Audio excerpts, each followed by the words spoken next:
Good evening. Welcome back to None of the Above. I'm Robert on this rainy day in southern Texas.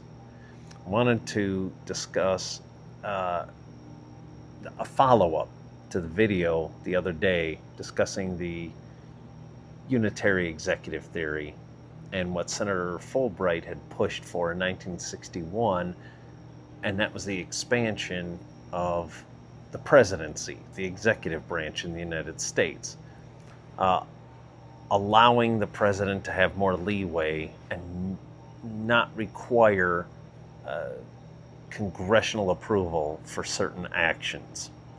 Of course, that had been expanded ever since then to include our current president, Donald Trump, taking certain actions where, with impunity, where he does not consider international law or the U.S. Constitution as necessary constraints for those actions. The only thing keeping him in check from giving certain orders is his own morality.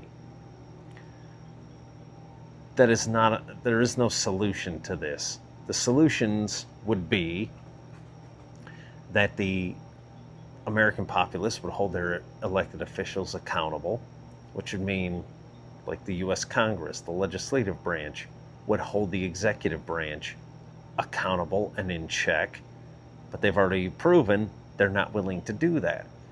The judicial branch, the U.S. Supreme Court, has justices appointed by those very same presidents. They will not overstep their boundaries. So I wanted to give in this video a solution, at least the first steps toward a solution, and I'm going to use Fulbright's warning to Kennedy that Fidel Castro taking power, the communist revolution, he had argued that it was a thorn in the side, but it was not a dagger to the flesh. So it makes Cuba a perfect example on how the world can work for a solution around what is the United States now, by every definition, is a rogue superpower. So the world has to go on. Necessary infrastructure and humanitarian aid needs to have corridors that it can still trade and get necessary goods through. The UN Security Council is not involved in arguing that because of a veto power, that the United States is conducting an unlawful embargo on Cuba. The General Assembly, with the only exception of a few nation states, has condemned the United States holding this embargo in place since the revolution. And it would be my argument that the only reason that's in place is because there's certain corporations and individuals that are butthurt and holding a grudge ever since then, namely Chase Manhattan Bank, what was the First National City Bank of New York, the United Fruit Company, and different operators of casinos in Havana. So they're still holding a grudge because the regular Cuban citizens are suffering and they don't care. So they're keeping this embargo in place. Well, with the actions that Donald Trump had done back in January regarding the oil tankers going from Venezuela to Cuba being confiscated. I mean, the cargo was confiscated. It was an illegal action by every maritime law, international law, yet it occurred. What's the recourse? What recourse does the world have? The UN General Assembly, there's no teeth in that condemnation.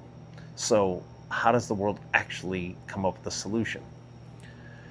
Well, that's what we're here to discuss on this channel, is actually trying to come up with real answers to these problems. How do we work around this? One solution let's using Cuba as the example, one solution that Cuba could actually begin to take seriously, and I would argue would be the beginning of something really special around the world and a framework for the world. Cuba could be that vanguard, and because of their particular situation. But it would be a great, I think it could really become, they could be leaders. So it all begins with the U.S. and Cuba both signed on to the, losing my train of thought, the Geneva Conventions, right? Using that is important. So how do we do this? Well, with them both being signed on the Geneva Conventions, what Cuba ought to begin to do is say, all right, we have to define what is an armed conflict. It would be my argument, all they have to do is make that argument and define it and say, armed conflict, that's what we're involved in. Lots of international lawyers have argued that it's not an armed conflict, there's no actual fighting. This doesn't even have to get into court. All it has to do is be argued that it is in fact armed conflict that's going on, and that this embargo then is, again, a war. I mean, it's a war crime because there's an armed conflict going on, and it's preventing necessary infrastructure, humanitarian aid, necessary goods required by the people, preventing them from getting to them. This is how it is laid out. If Cuba were to make the argument that this is an armed conflict, how do they do that? It does not have to be defended unless it ends up in a international court. And until somebody argues against that, it would stand. So Cuba argues it's an armed conflict. How? Using Guantanamo Bay. How is Guantanamo Bay a problem? Guantanamo Bay is a problem because, one, the 1903 treaty that put it there was signed under duress.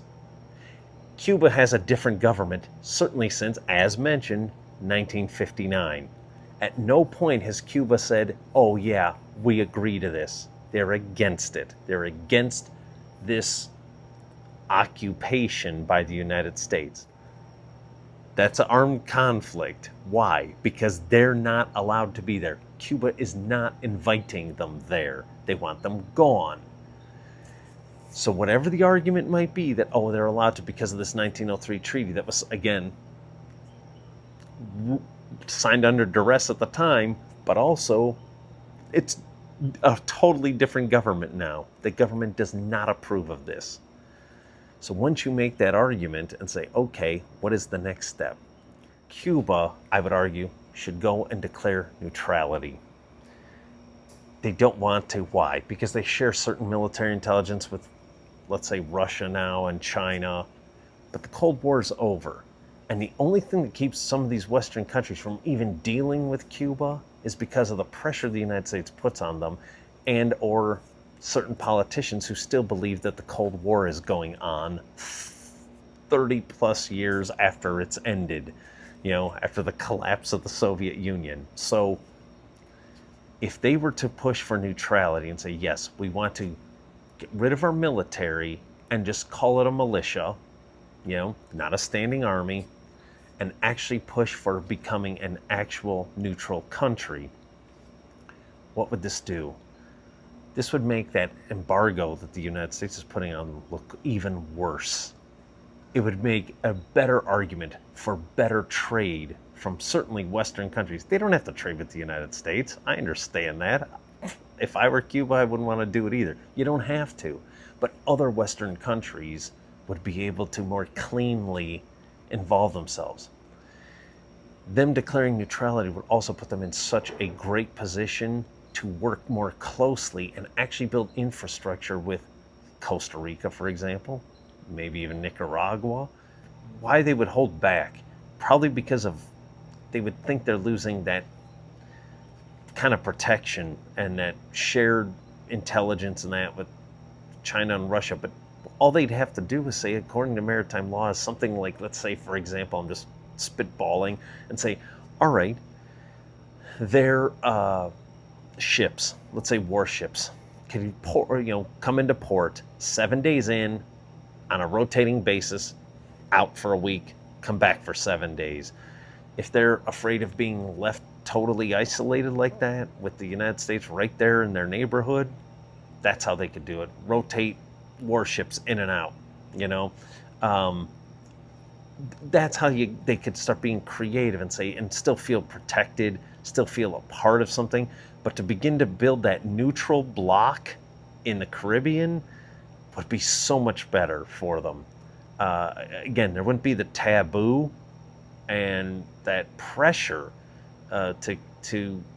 in the Western world to stay away from them because of communism.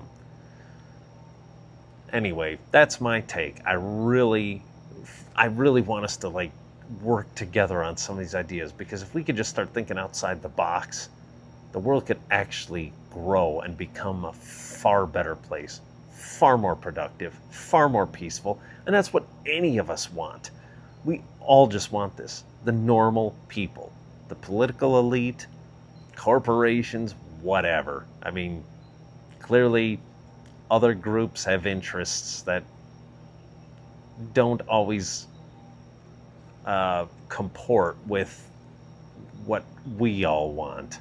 But we're all in this together, the rest of us out here, and I really would like to get more ideas on how can we work around this rogue state that the United States has become. Sounds terrible, but it's not conspiratorial. It's simply facts. Anyway, thank you for listening. I hope you put something in the comments, so we can actually engage, and let's keep doing this as we're moving forward. I think this can actually become constructive as long as I keep a structured weekly programs and try to keep on a linear path with my own thoughts. We'll be good. So thank you all. Love you. Appreciate it.